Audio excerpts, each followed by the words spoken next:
Tout a commencé par un changement mineur sur notre planète. Tout d'abord, les gens ont remarqué que la Lune était devenue plus brillante et un peu plus grosse. Mais personne n'y a prêté attention.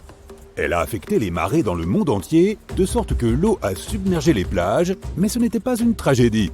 Beaucoup de poissons se sont rapprochés du rivage. Les gens se sont mis à trouver des calmars géants, des baudroies et d'autres créatures tout près de la côte, alors qu'elles vivaient habituellement dans les profondeurs obscures. Des choses nouvelles et plus étranges se produisent chaque jour. Les oiseaux ne volent plus vers le sud en hiver. Ils se rassemblent en énormes essaims qui volent autour des villes sans but précis. La Lune les aidait à s'orienter dans la nature, mais à présent, ils n'arrivent plus à savoir dans quelle direction voler. De par les mers, les capitaines de navires remarquent que les boussoles sont désormais instables. La flèche pointe dans des directions différentes depuis que les pôles magnétiques de la Terre ont changé. Les gens réalisent que la Lune a commencé à s'en approcher pour une raison inconnue. La gravité de la Lune affecte celle de notre planète. Cela entraîne des changements dans le climat, dans le comportement de tous les êtres vivants et dans le champ magnétique. Maintenant, il pleut dans les endroits les plus secs et il fait chaud dans les terres les plus froides. Cela met à mal les écosystèmes de toute la planète. Les gens qui vivent près des forêts entendent souvent le hurlement des loups, car la Lune rend ces animaux fous. Le satellite naturel de la Terre ne cesse de grandir et éclaire la nuit de manière beaucoup plus vive. Rien d'irrémédiable ne s'est encore produit. Les gens ne paniquent toujours pas car ils ne veulent pas croire que la fin arrive. Mais un jour, la Lune atteint un point critique. Tu marches dans la rue en écoutant de la musique et à ce moment-là, quelqu'un te bouscule. Bon, ce type est peut-être en retard pour le travail. Tu continues de marcher et une fille qui passe heurte ton épaule. « Pardon, désolé, dit-elle. » Puis elle s'en va. Tu pouvais lire la peur dans ses yeux. Tu regardes devant toi et vois des gens qui courent dans ta direction. Tu enlèves enfin tes écouteurs et tu entends des cris et des sirènes. Les gens quittent leur voiture et s'enfuient. Des centaines de mouettes volent dans le ciel. Tu distingues un bruit étrange parmi toute cette cohue. Il semble que ce soit de l'eau. Comment est-ce possible? Tu te trouves dans le centre-ville à quelques kilomètres de la côte. Mais tu n'as pas le temps de réfléchir. Tu remarques qu'une immense vague inonde les rues et se dirige droit vers toi. Tu cours dans un bâtiment et grimpes au 10e étage. D'ici, tu observes l'eau qui submerge la ville. Le puissant torrent emporte toutes les voitures, les bâtiments d'un étage et les arbres sur sa route. Tu remarques un aileron de requin et d'autres poissons dans l'eau. Les gens se cachent dans les maisons et sur les toits. La ville entière plonge rapidement dans un état de catastrophe. La télévision fonctionne dans le bâtiment où tu te caches. Tu apprends que des inondations se produisent dans le monde entier. Des tsunamis massifs recouvrent les villes côtières. À certains endroits, les vagues atteignent la hauteur d'un immeuble de 30 étages. De nombreuses villes ont été rayées de la carte. La Lune est trop proche de la Terre et les inondations massives ne sont qu'un début. La Lune orbite autour de la Terre et aide à maintenir notre maison bleue sur son axe. La Lune assure la stabilité du climat et aide les organismes vivants à se développer. Mais à présent, cet équilibre est rompu. La Lune s'approche et altère la gravité de notre planète. La Lune n'a qu'à s'incliner légèrement sur le côté pour provoquer des inondations massives dans le monde entier. Imagine que tu tiennes un verre d'eau rond. Incline-le un peu. Tu vois comment le liquide se déplace d'un côté à l'autre? C'est la même chose qui se produit maintenant avec les océans. Mais la Lune ne fait pas que s'approcher de nous. Elle tourne autour de la planète et se rapproche à chaque révolution. Elle provoque sans cesse des catastrophes naturelles à différents endroits de la Terre. À présent, l'océan inonde un côté et quelques heures plus tard, un autre. Tu vois donc toute l'eau revenir des rues vers le rivage. Il se peut que l'océan inonde de nouveau la ville d'ici la fin de la journée. Attends, il semble que la fin de la journée soit déjà là. Tu remarques que le ciel est devenu sombre. C'est bizarre car il n'est que 15 heures. La Lune influe sur la vitesse de rotation de la Terre et fait passer la journée plus vite.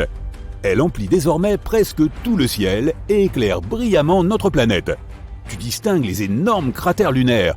Elle est si proche que tu peux la voir même lorsque le soleil brille. À certains endroits, la Lune qui passe cache même le soleil tout entier. L'eau quitte les rues et tout le monde sort. C'est à ce moment qu'un tremblement de terre commence. La route se fissure et les maisons s'effondrent. Il y a des glissements de terrain dans la rue même. Les plaques tectoniques se déplacent sur toute la planète. Imagine deux boules magnétiques qui se rapprochent l'une de l'autre. L'une des boules est la Lune et la seconde est le noyau de la Terre. À ton avis, qu'arrivera-t-il à ce qui se trouve au-dessus du noyau ? Cela représente des centaines de milliers de kilomètres de notre croûte terrestre. Et maintenant, tout est en train de bouger. Des fissures destructrices apparaissent partout dans le monde. Les plus hautes montagnes de la planète s'effondrent et se transforment en tas de cailloux. Les fonds marins se fissurent et libèrent le magma des profondeurs souterraines. Les volcans se réveillent et crachent leur lave incandescente. Des nuages de cendres volcaniques recouvrent le ciel, nous masquant le soleil et la lune. Mais le plus effrayant est encore à venir. La collision est inévitable. La Lune tourne autour de la planète comme une balle dans un jeu de fête foraine avec un trou au centre. Cette force entraîne la formation de nuages sur toute la planète. L'orage gronde maintenant, mais dans 5 minutes, il neigera. Puis la nuit arrive et il se met à pleuvoir. Les gouttelettes d'eau sont composées de boue et de cendres volcaniques. Il est difficile pour les gens de respirer sans masque à gaz. La pression atmosphérique change constamment. Certaines personnes ont de fortes migraines et d'autres ont les articulations douloureuses. Mais tu n'as pas le temps de t'attarder là-dessus. L'humanité doit trouver comment échapper à cette collision. Un nouvel ordre gravitationnel apparaîtra lorsque la Lune s'écrasera sur la Terre. Les continents vont changer de forme. Ils se combineront en un seul morceau de terre gigantesque ou se diviseront en une centaine de plus petits. L'énergie de la collision pourrait brûler tout l'oxygène de l'atmosphère et rendre toute la planète impropre à la vie. Il n'y a pas non plus de sens à se cacher sous terre à cause de tous ces séismes profonds. Les gens décident de passer leurs derniers instants avec leurs proches et leurs familles. La Lune se rapproche de plus en plus. Elle se trouve maintenant à la même distance que la Station spatiale internationale se trouvait de nous. La Lune obscurcit le ciel. De nombreuses villes sont dans le noir à cause des vagues. Des tsunamis de plusieurs kilomètres de haut s'écrasent contre le sol. Des millions de tonnes de magma entrent en contact avec l'océan. Des milliards de litres d'eau s'évaporent. L'humidité s'élève dans les airs, se mélange aux cendres et se répand sur la planète sous la forme de cumulus géants. Tu as fini par accepter le sort funeste de notre planète. Mais quelque chose d'étrange arrive à la Lune à ce moment-là. Tu remarques que des fissures géantes apparaissent dessus. La Lune commence lentement à se scinder en 2 parties, et celle-ci se divise en centaines de gros morceaux. Elle est en train de s'effondrer. La Terre n'a plus de satellite naturel. Ce n'est plus qu'un tas de roches spatiales géantes. Mais pourquoi cela se produit-il ? Il existe un espace autour de notre planète appelé la limite de Roche. À cet endroit, la gravité de la Terre agit plus fort que celle de la Lune. Cela signifie que les forces qui maintiennent la Lune ensemble sont plus faibles que celles qui la déchirent. Les gens applaudissent. La limite de Roche a sauvé notre planète et la Lune ne nous frappera pas. Elle se fragmente en millions d'éclats et forme un anneau autour de notre globe. La Terre ressemble maintenant à Saturne. Une ceinture de pierres de lune nous entoure. D'énormes morceaux détruisent tout sur leur passage, notamment les débris spatiaux. Les satellites ne fonctionnent plus. L'humanité perd ses moyens de communication et de navigation. Les gens devront à nouveau utiliser des cartes en papier. Avant ces événements, la Lune maintenait l'orbite de notre planète à un certain angle. Maintenant, l'axe est incliné différemment. Un hémisphère se rapproche du Soleil et l'autre plonge dans l'ombre. Les pôles et l'Antarctique peuvent se transformer en déserts arides et l'équateur de la planète peut être recouvert de glace. L'hiver et l'été peuvent durer des années. Les restes de la Lune flottent autour de la Terre, mais certains d'entre eux tombent sur notre planète. Des pluies de météores lunaires détruisent nos villes et créent des cratères géants. Et tous ces événements conduisent à l'extinction massive de la vie sur Terre. Il faudrait des centaines de milliers d'années pour s'adapter à ce nouveau monde. Récemment, des scientifiques chinois ont découvert quelque chose d'intéressant sur la Lune. Un cristal inhabituel. Ils ont aussi découvert que ce cristal contient un élément qui peut littéralement remplacer le combustible nucléaire. Alors, creusons un peu le sujet. La composition de la Lune est longtemps restée un mystère pour nous. Un demi-siècle s'est déjà écoulé depuis la mission Apollo 11. Malheureusement, nous n'avons pas beaucoup voyagé sur la Lune depuis. Et il n'est donc pas surprenant qu'il ne soit pas si facile pour nous de l'étudier. Mais récemment, une percée a été réalisée dans ce domaine. En décembre 2020, des scientifiques chinois ont envoyé la sonde Chang'e 5 sur la Lune. La mission a été nommée d'après l'ancienne divinité chinoise de la Lune, Chang'e. Plutôt poétique, n'est-ce pas? Quoi qu'il en soit, la sonde s'est rendue sur la face la plus proche de la Lune. Elle a passé plusieurs jours à creuser la surface et les roches, puis elle est revenue sur Terre. Au total, elle a collecté environ 2 kilos de diverses roches lunaires, comprenant du basalte, de la lave solidifiée et d'autres. Cela ne semble peut-être pas très impressionnant, mais c'est en fait une mini-percée. Après tout, on n'a plus récolté d'échantillons lunaires depuis 1976. Or, ces échantillons sont très importants pour apprendre l'histoire de notre monde. On s'est battu pendant des années pour découvrir, par exemple, comment la Lune est née. Il y avait beaucoup de théories, mais on n'arrivait toujours pas à trouver de preuves solides pour aucune d'entre elles. Mais grâce aux dernières missions et à certaines simulations informatiques, les scientifiques ont enfin découvert la vérité. La Lune est née lorsqu'une planète quelconque s'est écrasée sur notre Terre il y a plusieurs millions d'années. Cette planète naine était légèrement plus petite que Mars. Des fragments de la Terre sont partis dans l'espace, mais certains sont restés dans notre orbite. Puis, ils se sont collés ensemble et ont formé la Lune. Cela semble effrayant, mais en réalité, la naissance de la Lune est la meilleure chose qui soit arrivée à notre planète. Sans ce magnifique satellite, tous nos océans seraient encore de petites flaques d'eau. La vie ne serait pas du tout apparue sur Terre. C'est donc déjà une découverte incroyable en soi. Mais ce n'est pas tout. En étudiant les roches collectées, les scientifiques de l'Institut de recherche de Pékin ont découvert quelque chose d'inhabituel. Un cristal lunaire rare. Ça a l'air plutôt banal, n'est-ce pas? Juste un minuscule monocristal et transparent de l'épaisseur d'un cheveu humain. On avait fait de telles trouvailles sur la Lune auparavant. Ces cristaux se sont formés à la suite d'une activité volcanique, tout comme certains grenats sur la Terre. Car l'endroit où ils ont découvert ces cristaux a aussi connu des éruptions volcaniques. Il y a 1,2 milliard d'années. Cela signifie que ce petit cristal a plus d'1 milliard d'années. Mais ce n'est pas la chose la plus importante. Ce qui importe vraiment, c'est que ce cristal est fait d'un matériau unique, qu'on n'avait jamais vu auparavant. Des chercheurs de l'Association minéralogique internationale ont confirmé qu'une telle composition ne peut être trouvée nulle part sur Terre. Le cristal a été nommé Changezit Y, encore une fois d'après la même divinité chinoise de la Lune. Et c'est un autre exploit. C'est le 6e minéral précédemment inconnu que nous avons trouvé sur la Lune, et le tout premier trouvé par la Chine. Elle est maintenant devenue le 3e pays au monde à faire une telle découverte lunaire. Cependant, ce minuscule cristal n'est pas la seule chose remarquable qu'ils ont trouvée. Après avoir étudié ce joyau et environ 140 000 autres particules lunaires, les scientifiques ont découvert autre chose. Ils ont trouvé de l'hélium-3. Pourquoi est-ce important? Parce que c'est l'un des éléments qui alimentent le Soleil et les autres étoiles de notre univers. On a tendance à dire des choses comme éteindre le Soleil brûle, et ainsi de suite. Et c'est l'une des raisons pour lesquelles de nombreuses personnes pensent réellement que le Soleil est une énorme boule de feu. Mais ce n'est pas le cas. Sa combustion est en fait un processus complètement différent, qui s'appelle fusion nucléaire. Le processus en lui-même est assez simple. Pendant cette réaction, l'hydrogène de l'étoile se transforme en hélium. Mais ce processus simple est en fait l'une des réactions les plus violentes et les plus puissantes de l'univers. Il y a un véritable bouillon de particules à l'intérieur du Soleil. Les noyaux d'hydrogène qui s'y agitent en tous sens se repoussent constamment les uns les autres car ils sont tous chargés positivement. Et ils pourraient continuer à le faire sans déranger personne, s'il n'y avait pas les étoiles. Les étoiles sont un peu espiègles. Leur gravité est si forte qu'elles attrapent des milliards de ces petits atomes et les serrent les uns contre les autres.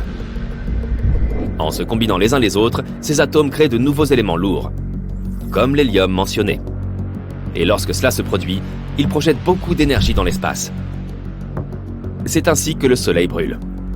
En même temps, il répand une quantité d'énergie que nous ne pouvons même pas imaginer. Bon, mais qu'est-ce que l'hélium-3 ? Eh bien, c'est un élément qui pourrait faire de l'ombre même au Soleil. La fusion des atomes d'hélium-3 libère encore plus d'énergie que dans une fusion nucléaire typique. Et surtout, elle ne pollue pas l'atmosphère avec des éléments nocifs comme les radiations. Nous avons très peu d'hélium-3 sur Terre. Sa prévalence dans notre atmosphère est d'environ 1 sur 1 million. Et en plus, il essaie constamment de s'échapper pour retourner dans l'espace. Cependant, les scientifiques ont récemment découvert qu'il y a un endroit qui contient beaucoup de cet élément. Oui, tu l'as deviné, c'est la Lune. On pense qu'il y a plus d'hélium-3 sur la Lune que sur la Terre à cause des vents solaires. Le Soleil a bombardé la Lune d'hélium-3 pendant des milliards d'années. Si bien qu'aujourd'hui, il y en a partout. Ce n'est pas si impressionnant si on la compare à Jupiter ou Saturne, par exemple. Mais n'oublie pas la quantité d'énergie qu'il peut libérer. Il faut savoir qu'avec seulement 25 tonnes d'hélium-3, il serait possible de fournir de l'énergie aux États-Unis pendant une année entière. Or, il y en a environ 350 000 tonnes sur Terre et plus d'1 million de tonnes sur la Lune.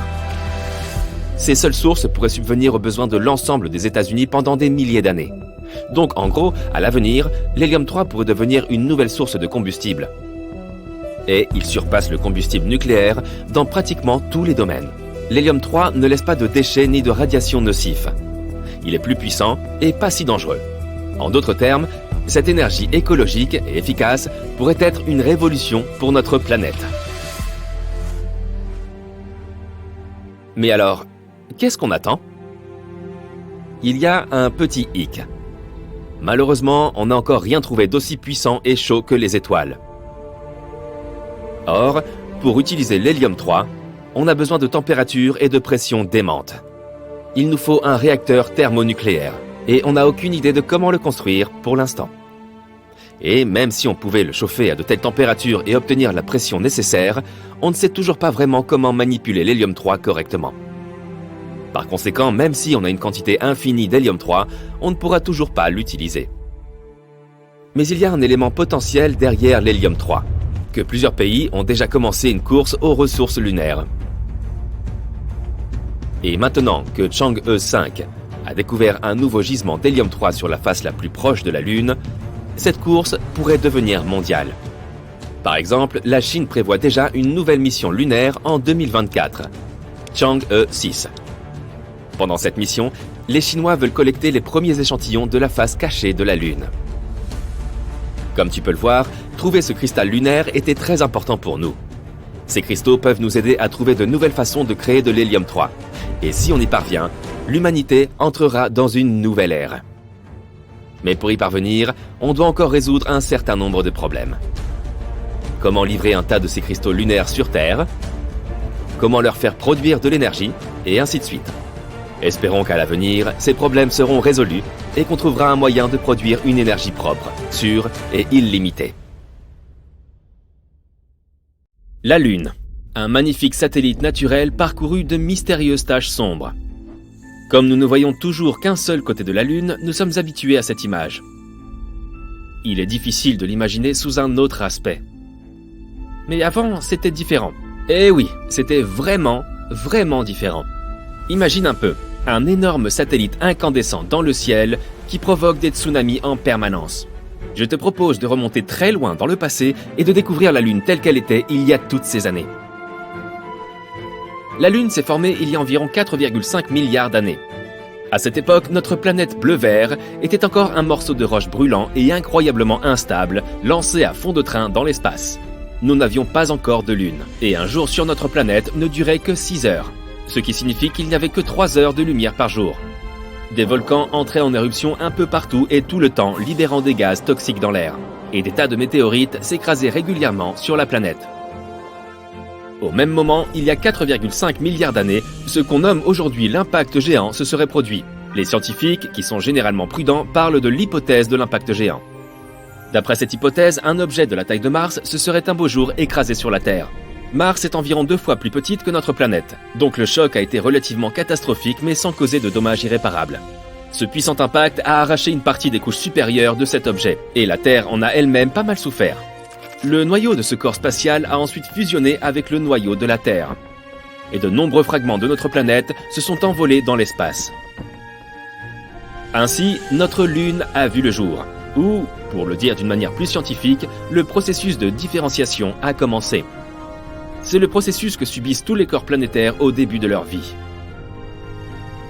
Comme l'impact a produit une chaleur immense, la plupart des gaz et des liquides présents sur les morceaux arrachés de la Terre ont été emportés. Seule une surface de pierre relativement sèche est restée. Donc oui, il y a de l'eau et des gaz sur la Lune, mais en très petite quantité. La gravité de notre planète était suffisamment forte pour que tous ces fragments de roches chaudes restent dans son orbite, et ils se sont progressivement collés les uns aux autres. Les éléments chimiques qu'ils contenaient étaient répartis en couches. Le fer, le plus lourd de tous, s'est enfoncé profondément à l'intérieur, tandis que les éléments les plus légers sont restés à la surface. En peu de temps, une centaine d'années ou moins, l'anneau de vapeur, de poussière et de roches fondues a fusionné.